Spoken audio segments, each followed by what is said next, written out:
eagle. Now this eagle typically feeds on fish and smaller rodents.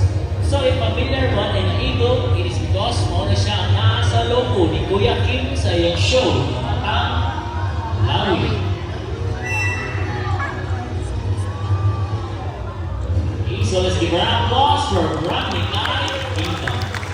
Now in the world of birds of prey, females are usually larger than the males.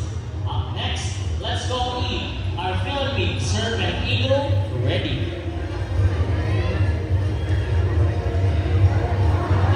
Philippine serpent eagle are also known as Philornis volupus. Now these eagles can be found in the major islands of the Philippines, and they are usually found in the open forest and wetlands. Now this eagle can be distinguished by their well-defined spots on their underpart wings and belly. So as you can see, these eagles have a yellow face and keen, big eyes. And these eagles typically feed smaller rodents, reptiles, and snakes. That is why they call the serpent eagle. So guys, as you may notice, our trainers are wearing a gloves. It is called a falconry gauntlet.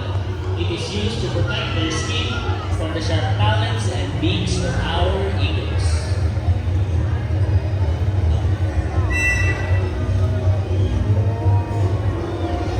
Okay, let's give a round of applause for our Philippine serpent eagle ready. Now guys, Philippine eagle and Philippine serpent eagle are two different kinds of birds. So a Philippine eagle is 3 times larger than Freddy.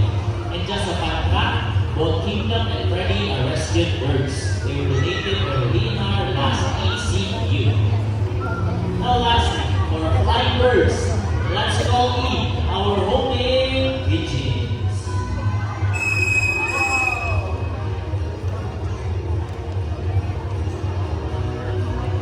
Ito yung mga pigeons. Look to your right.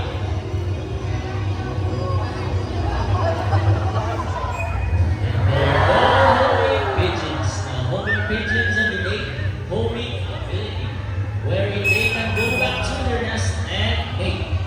They have a special sense called reception, wherein they can detect the urge of them to feel to perceive direction, altitude, and location. And these pigeons can fly up to 100 miles per hour. And that is it for raptors and their homing pigeons.